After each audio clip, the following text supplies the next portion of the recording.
Hello Virgo friends, I'm Annie Botticelli and welcome to my Virgo July 2023 Astrology Horoscope forecast.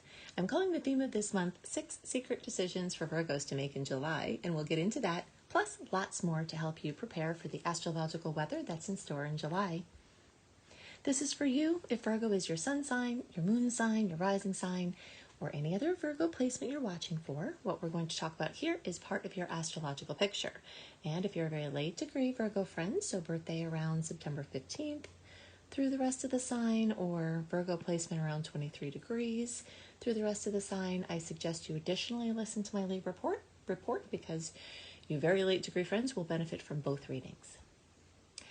Okay, so before we get into the 6 secret decisions to make and some other Virgo specific things, there are 3 important general astrology topics that I want to discuss that will help set the tone for the month.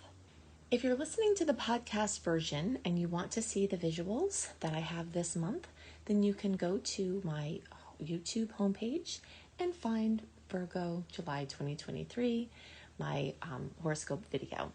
I'm showing the charts every other month, so for those of you who like to see them, you can catch them on the YouTube version. And if you don't want to watch on YouTube, you can look for Astro Kisses with Annie Botticelli to listen to the syndicated podcast. Okay, so the first thing to know is that for the first time in many months, there are more salty aspects compared to sweet ones, kind of like a lot. So this is nothing to fear, but it does mean we will have road bumps, and it will be like, okay. A little topsy-turvy, but these are minor nuisance aspects. And if you know what's going on, it's helpful. When I see a month like this, it always reminds me of that old video game Paperboy. Probably dating myself by talking about this.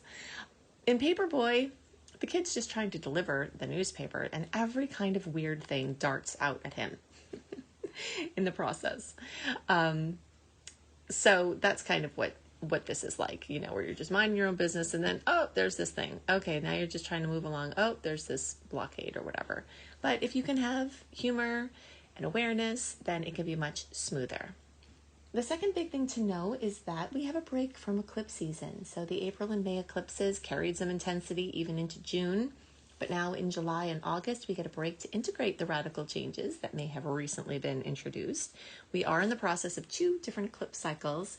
The Scorpio-Taurus eclipse cycle, which has been a nice angle for Virgos, and that is finishing up at the end of this year.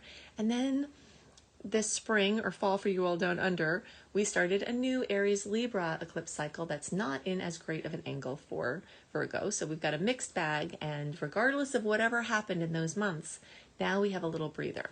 Things can still happen along those lines of the themes that were opened up or continuing, but there should be less intensity from those storylines, and that is definitely something to celebrate. Okay, the third important general transit piece of information is that we are going to be in Venus retrograde this month officially. So July 23rd through September 4th is the official Venus retrograde. The pre-shadow transit starts June 19th and stretches at the end through October 6th. So a very long transit of the ruler of love and relationships and self-esteem and money and finances and design to go retrograde. Venus retrograde is too complex a transit for me to dive deeply into in this horoscope reading, but I do have a ton of resources on this topic. It's one of my areas of expertise. I'll give you a couple of tidbits, and I'll also relate other pieces as we move along the reading. But if you can see the notes underneath the video or podcast for my Venus retrograde resource links, and you can dive deep. And I recommend it because Venus retrograde can be a magical time, and the more that you understand the energies and align with the natural rhythms, the easier and more wonderful it can be. I happen to love Venus retrograde, but that's only because now I understand it.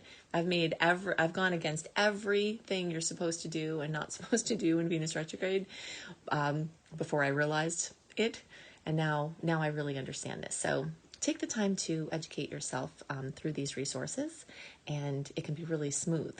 In general, those energies of love and beauty and money and self-esteem go inwards and backwards. So we have a chance to really deeply resolve any issues, poverty consciousness, self-esteem issues. We have chances for those problems to come up in our faces, our consciousness to deal with. I mean, that's really what astrological transits do.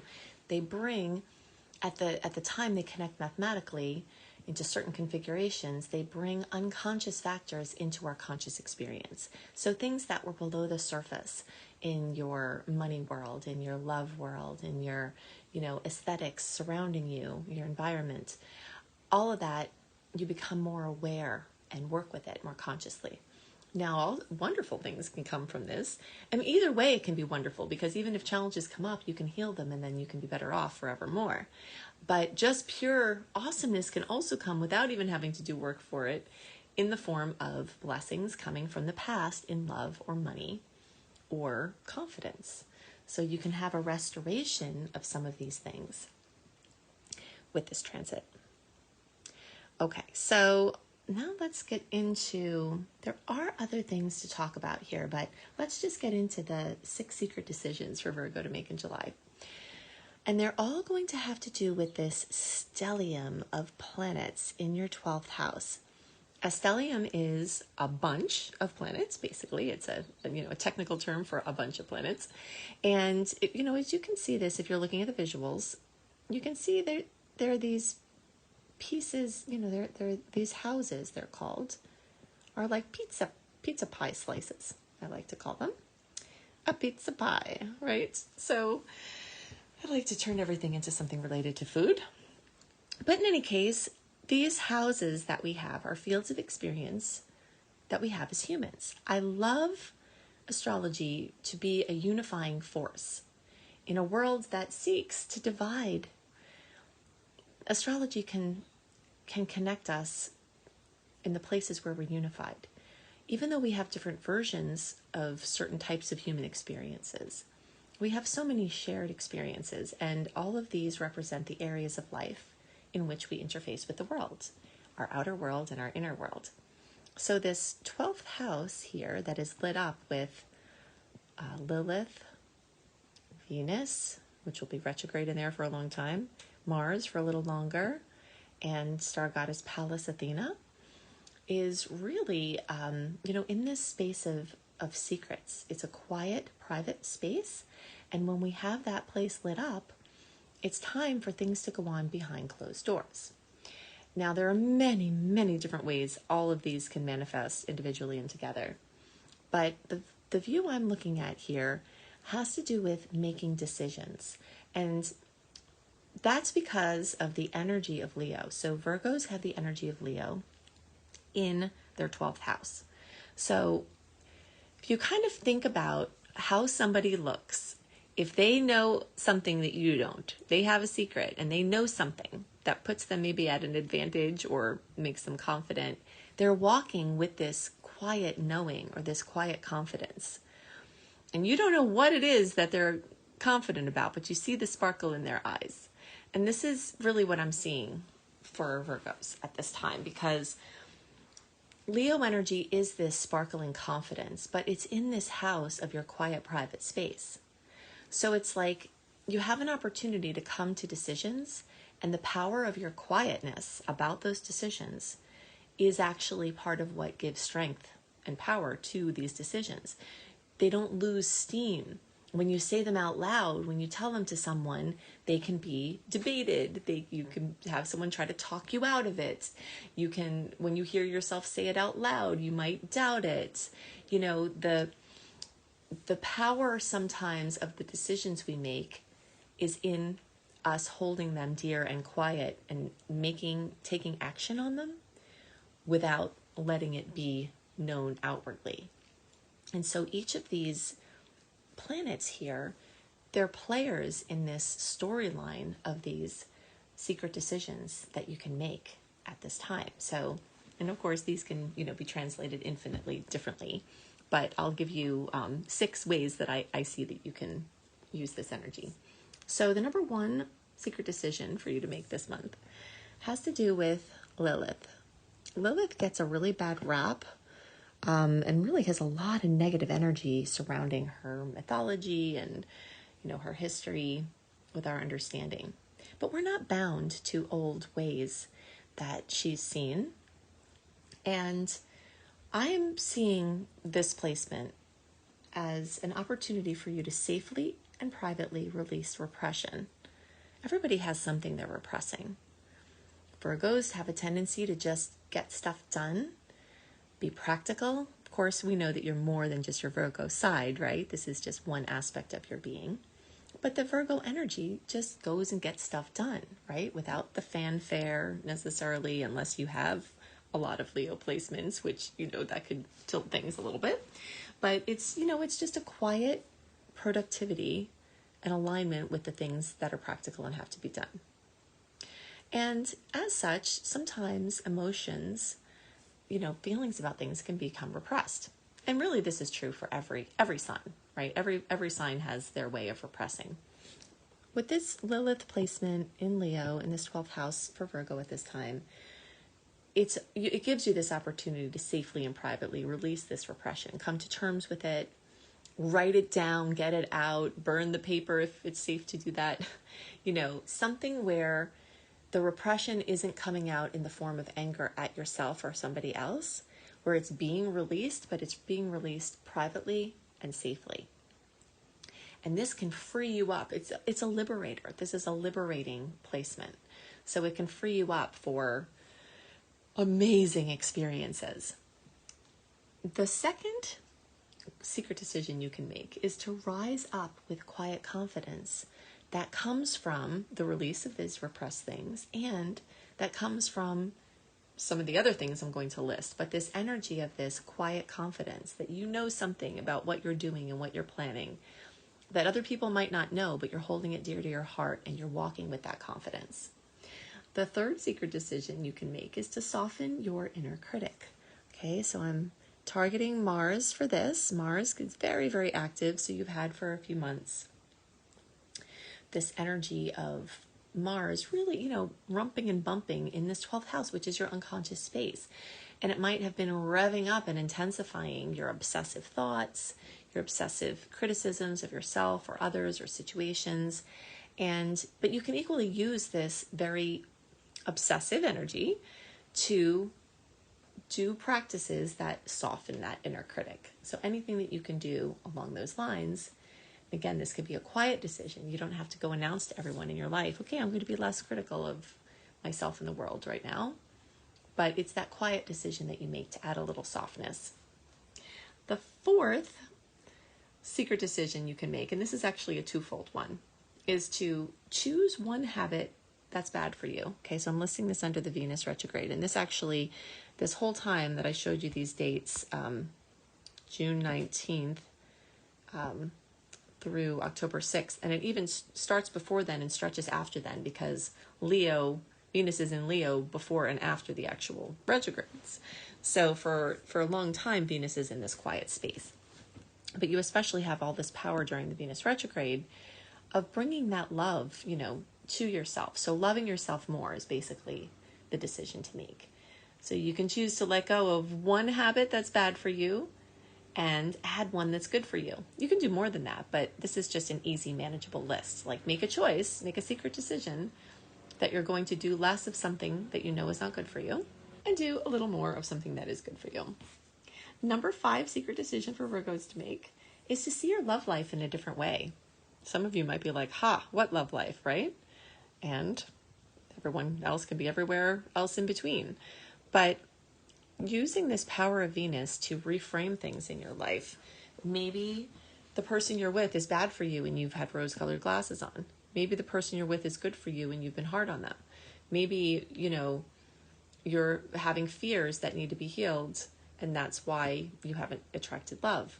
There are a lot of different ways, but making the choice to be open to seeing your experience of love in a different way is a secret decision you can make at this time. And if you haven't already gotten the Presence Process, I talk about this book a lot by Michael Brown, it can really help with this journey. Okay, the number 6 secret decision for Virgo to make is to establish your strategy. This placement here is star goddess Pallas Athena. Long story as to why Athena became Pallas Athena, but Athena is basically the more calm, strategy-focused warrior sister of Eris. And while she can, really kick butt in battle physically as well, she more focuses on strategy to win and to reach her goals. And she's also very focused on how to use her fighting spirit to reach goals, not only for herself, but also for the greater good. So she's really a spiritual warrior. So you can make that secret decision to establish your strategy of how you're going to use your power and how to align with your spirit in order to bring your warrior self out more, either to bring more voice to yourself or to help bring voice to other people who, don't have a voice. So this is, a really powerful, quiet decision that can be made at this time. So we do have other things going on besides this 12th house stuff. We've got a stellium of Cancer energy, star goddess Juno bringing focus on partnerships, the sun bringing warmth and vibrance and awareness, Mercury bringing communication, information, transportation, mobility, all to the energy of Cancer. Also new moon in Cancer in the days around July 17th, 25 degrees of Cancer.